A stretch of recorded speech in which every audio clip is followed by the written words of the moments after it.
यदि राष्ट्रपति त्यागपत्र देना चाहते हैं तो वह अपना त्यागपत्र किसे संबोधित करेंगे, आपको क्वेश्चन में पूछा जा रहा है।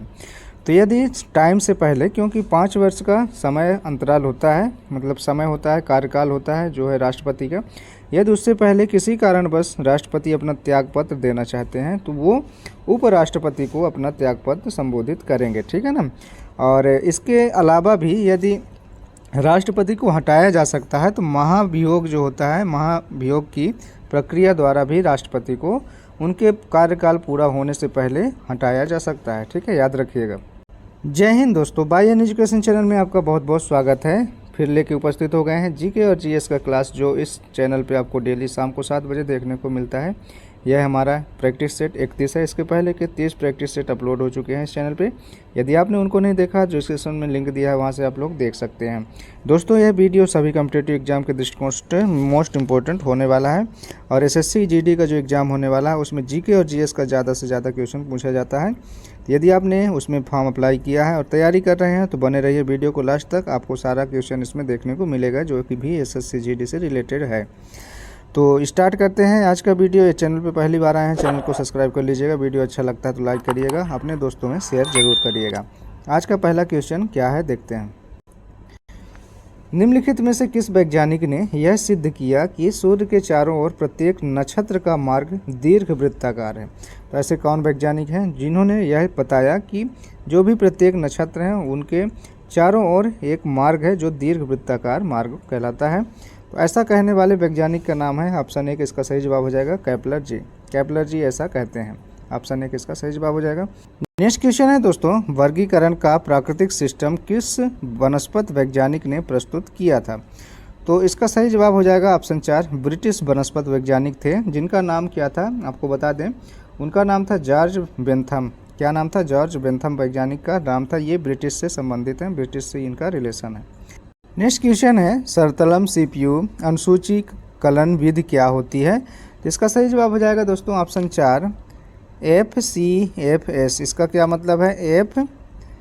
FCFS इसका मतलब होता है। और इसका हिंदी में यदि देखें तो इसका मतलब क्या होता है? पहले आओ और पहले पाओ। मतलब जो भी CPU को पहले कमांड मिलता है वो उसी में सबसे पहले प्रोसेस करता है, ठीक है।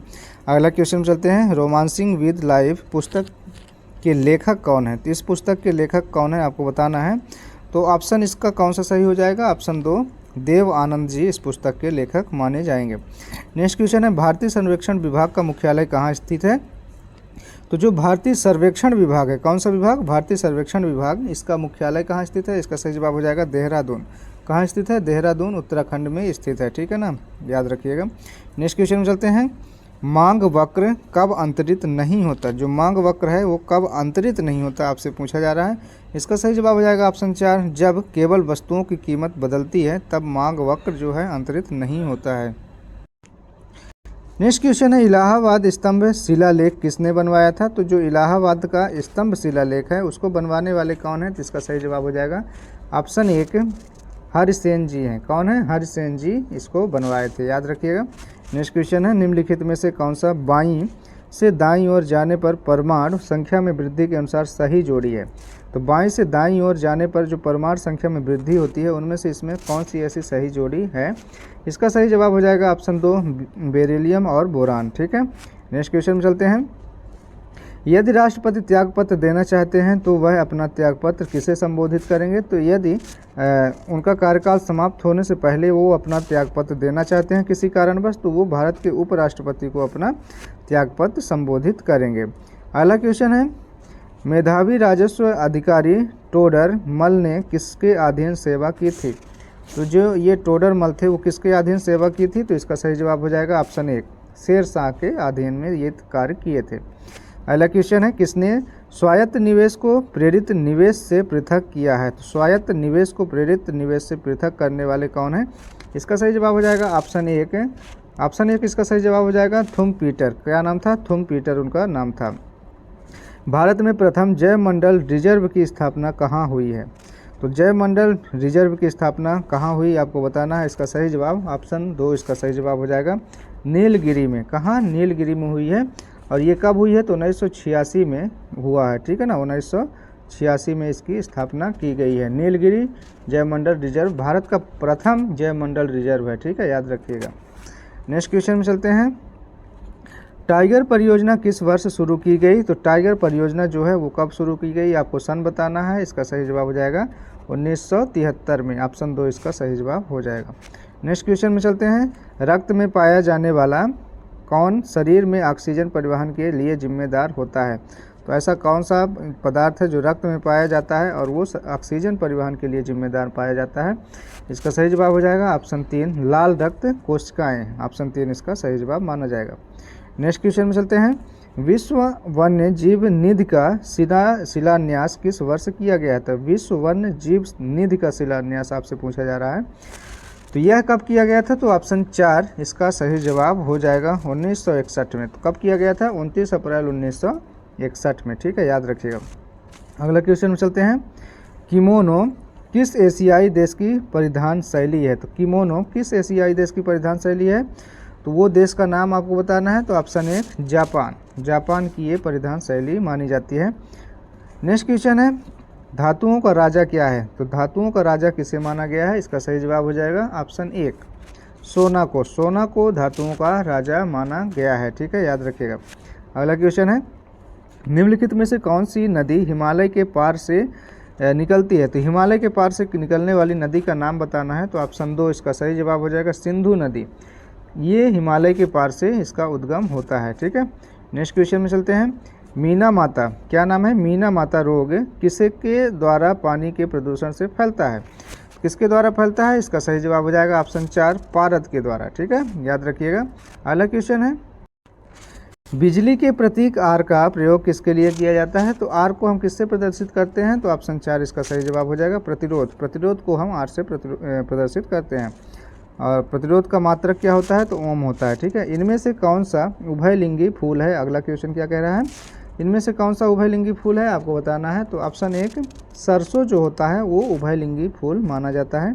नेक्स्ट क्वेश्चन में चलते हैं। निम्नलिखित में से कौन सा रोग जीवाणु द्वारा प्रभावित नहीं होता? तो इनमें से कौन से ऐसे रोग हैं जो जीवाणु द्वारा प्रभावित नहीं होता? ऑप्शन 3 इसका सही जवाब हो जाएगा रूबेला। रूबेला जो रोग होता है वो जीवाणु द्वारा प्रभावित नहीं होता। यह जर्मन खसरा या 3 दिवसीय खसरा भी इसको हम बोलते हैं, ठीक है ना। यह एक वायरस के संक्रमण के कारण होता है, याद रखिएगा। जीवाणु के द्वारा नहीं होता, वायरस के संक्रमण के कारण इसका प्रभाव होता है। अगला क्वेश्चन है। निम्नलिखित पर विचार करें और सही उत्तर का चयन करें। तो आपको देखना है क्या कह रहा है। अल्कोलॉजी कैंसर का अध्ययन, और दूसरा क्या रहा है डर्मेटोलॉजी क्या है त्वचा रोग का अध्ययन। इनमें से दोनों सही है। क्या बोल रहा है? दोनों सही है और दोनों गलत है। तो जो अल्कोलॉजी है इसको हम क्या पढ़ते हैं? कैंसर का अध्ययन क्या बोलते हैं इसको, या डर्मेटोलॉजी को त्वचा का अध्ययन बोलते हैं। इनमें से दोनों क्या है आपको चयन करना है। इसका सही जवाब हो जाएगा ऑप्शन 3 दोनों सही हैं, ठीक है ना। अल्कोलॉजी को हम कैंसर का अध्ययन बोलते हैं और डर्मेटोलॉजी को त्वचा रोगों का अध्ययन बोलते हैं। नेक्स्ट क्वेश्चन है। बेकिंग सोडा का दूसरा नाम क्या होता है? तो बेकिंग सोडा जो होता है उसका दूसरा नाम दोस्तों क्या है? तो ऑप्शन 1 सोडियम बाइकार्बोनेट उसका दूसरा नाम माना जाता है। नेक्स्ट क्वेश्चन है। निम्नलिखित पर विचार करें और सही उत्तर का चयन करें। आमाशय हाइड्रोक्लोरिक अम्ल इसमें पाया जाता है या चींटी में फार्मिक अम्ल पाया जाता है? ऑप्शन दोनों सही है या दोनों गलत हैं, इसको आपको बताना है। तो इसका सही जवाब हो जाएगा ऑप्शन 3 दोनों सही है, ठीक है ना। ऑप्शन 3 इसका सही जवाब हो जाएगा। आमाशय में हाइड्रोक्लोरिक अम्ल पाया जाता है और चींटी में फार्मिक अम्ल पाया जाता है। ऑप्शन दोनों सही है। नेक्स्ट क्वेश्चन में चलें। तो निम्नलिखित में से कौन सा एक पदार्थ के रासायनिक परिवर्तन के लिए उदाहरण है? तो पदार्थ के रासायनिक परिवर्तन के लिए क्या इसमें से कौन है जो रासायनिक परिवर्तन का उदाहरण माना जाएगा? इसका सही जवाब हो जाएगा ऑप्शन 4 उपरोक्त सभी। जो भी इसमें दिए गए हैं सभी रासायनिक परिवर्तन के उदाहरण माने जाएंगे।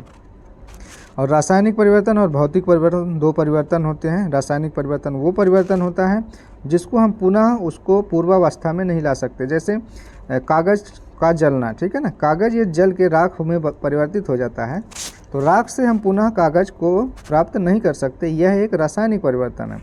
बट जैसे पानी का बर्फ़ में बदलना, बर्फ़ बन गया पानी से, लेकिन पानी को हम फिर से बर्फ़ को फिर से हम पानी में एक्सचेंज कर सकते हैं, ठीक है, पुनः उसको पूर्वावस्था में ला सकते हैं, वो क्या कहलाता है? भौतिक अवस्था कहलाता है।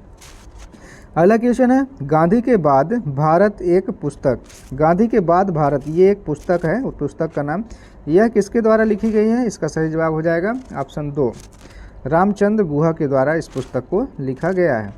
नेक्स्ट क्वेश्चन है ग्राम पंचायत और ग्राम सभा की बैठकें द्वारा आहत की जाती हैं, किसके द्वारा इसको निर्धारित किया जाता है? तो इसका सही जवाब आपको बताना है। तो ऑप्शन 3, ग्राम पंचायत सचिव जो होता है उसके द्वारा इसका निर्धारण किया जाता है। नेक्स्ट क्वेश्चन है निम्नलिखित में से कौन सा एक सौर मंडल का भाग नहीं है? तो सौर मंडल का निम्न में से कौन सा है जो भाग नहीं है? इसका सही जवाब हो जाएगा ऑप्शन 4, उपरोक्त में से कोई नहीं। सभी क्या है सौर मंडल के भाग हैं, इनमें ऐसा कोई नहीं है जो सौर मंडल में नहीं पाया जाता। नेक्स्ट क्वेश्चन में चलें, उस अंग को नाम दें जहां भ्रूण विकसित होता है। तो भ्रूण कहाँ विकसित होता है आपको बताना है। इसका सही जवाब हो जाएगा ऑप्शन 2, फलोपियन ट्यूब में भ्रूण का निर्माण होता है। नेक्स्ट क्वेश्चन है एक द्वीपीय राष्ट्र मालदीव में स्थित है, एक द्वीपीय राष्ट्र जो मालदीव है वो कहाँ स्थित है? इसका सही जवाब हो जाएगा ऑप्शन 4, हिंद महासागर में ये स्थित है, याद रखिएगा। नेक्स्ट क्वेश्चन है प्राइम मेरिडियन की डिग्री माप क्या होती है? प्राइम मेरिडियन जो होता है उसकी डिग्री माप आपको बताना है। इसका सही जवाब हो जाएगा ऑप्शन 3, 0 डिग्री इसका माप होता है। नेक्स्ट क्वेश्चन है भारत का मानक रेखांक IST कितना है? तो भारत का मानक रेखांक जो होता है दोस्तों, इसका सही जवाब 82.5 डिग्री पूर्व की तरफ माना जाता है। नेक्स्ट क्वेश्चन है विश्व की सबसे लंबी पर्वत श्रेणियां में पाई जाती हैं। तो कहाँ पाई जाती हैं विश्व की सबसे लंबी पर्वत श्रेणियां? तो इसका सही जवाब हो जाएगा ऑप्शन 4, एंडीज में। कहाँ पाई जाती हैं? एंडीज में पाई जाती हैं। नेक्स्ट क्वेश्चन है निम्नलिखित में से किस महाद्वीप से कर्क रेखा, भूमध्य रेखा और मकर रेखा तीनों रेखाएं गुजरती हैं? तो किस महाद्वीप से गुजरती हैं ये तीनों रेखाएं? इसका सही जवाब हो जाएगा ऑप्शन 3, अफ्रीका महाद्वीप से। याद रखिएगा, मोस्ट इंपॉर्टेंट क्वेश्चन है। अगला क्वेश्चन है निम्नलिखित में से कौन सा वलित परिवर्तनों का उदाहरण है? ठीक है ना, वलित परिवर्तनों का उदाहरण इनमें से कौन सा है? इसका सही जवाब हो जाएगा ऑप्शन 4, उपरोक्त सभी जितने भी दिए गए हिमालय, अरावली, यूराल ये सभी वलित परिवर्तनों का उदाहरण माने जाते हैं। नेक्स्ट क्वेश्चन है निम्नलिखित में से कौन से वन मानसूनी वन कहलाते हैं? जहां मानसून आता रहता है उसको हम मानसूनी वन कहते हैं। इनमें से कौन सा वन है जो मानसूनी वन के अंतर्गत आता है? जिसका सही जवाब हो जाएगा ऑप्शन 3, पर्णपाती वन। ठीक है ना, पर्णपाती वन इसका सही जवाब हो जाएगा, याद रखिएगा। सारे मोस्ट इंपॉर्टेंट क्वेश्चन हैं दोस्तों, सारे जो भी प्रीवियस ईयर का एग्जाम हुआ है उनमें सब ये क्वेश्चन पूछे गए हैं। ठीक है, अगला क्वेश्चन है निम्नलिखित वृक्षों में से कौन सा कांटेदार वनों का एक उदाहरण नहीं है? नहीं है पूछा जा रहा है, ये जो वर्ड है ये आप लोग ध्यान दिया करिए कि आपसे पूछा क्या जा रहा है। नहीं वर्ड आके आपका पूरा क्वेश्चन गलत कर सकता है। ठीक है, तो जल्दबाजी में बिल्कुल आंसर नहीं देना है, आराम से पढ़ के और आंसर को सही देना है। ठीक है, तो इसका सही जवाब हो जाएगा दोस्तों ऑप्शन 4, लाल चंदन। क्या है? लाल चंदन वन। ठीक है, नेक्स्ट क्वेश्चन में चलते हैं, निम्नलिखित में से कौन सा अधिनियम मॉन्टेग्यू चेम्सफोर्ड सुधार कहलाता है? तो अधिनियम मॉन्टेग्यू चेम्सफोर्ड सुधार किसे बोलते हैं? इसका सही जवाब हो जाएगा ऑप्शन 2 को, भारत सरकार का अधिनियम 1919 को बोला जाता है। ठीक है, अब चलते हैं आज की वीडियो का लास्ट क्वेश्चन देख लेते हैं क्या कह रहा है। भारत में वन्य जीव सप्ताह प्रत्येक वर्ष के माह में मनाया जाता है। तो वन्य जीव सप्ताह प्रत्येक वर्ष के किस माह में मनाया जाता है? इसका सही जवाब हो जाएगा दोस्तों ऑप्शन 2, अक्टूबर का प्रथम सप्ताह। ठीक है ना, अक्टूबर के प्रथम सप्ताह में प्रतिवर्ष 2 अक्टूबर से 8 अक्टूबर के बीच में मनाया जाता है। 2 से 8 अक्टूबर के बीच में ये मनाया जाता है वन्य जीव सप्ताह। तो दोस्तों ये थे आज के मोस्ट इम्पोर्टेंट 40 जीके और जीएस से लिए गए क्वेश्चन। आपको यह कैसा लगा वीडियो? आप लोग कमेंट बॉक्स में अपनी राय ज़रूर लिखा करें, और यदि वीडियो अच्छा लगा हो, आपको थोड़ा सा भी इससे हेल्प मिलता हो, तो आप वीडियो को ज़रूर लाइक करें, जिससे हमारा मोटिवेशन और बढ़ सके। और ये चैनल पे पहली बार आए हैं, चैनल को सब्सक्राइब बिल्कुल कर लीजिएगा, जिससे आपको डेली नोटिफिकेशन वीडियो का जैसे ही अपलोड करें आपको तुरंत मिल जाए। मिलते हैं नेक्स्ट पार्ट को लेकर, तब तक के लिए आज्ञा दीजिए। जय हिंद, जय भारत, अपना ख्याल रखिएगा।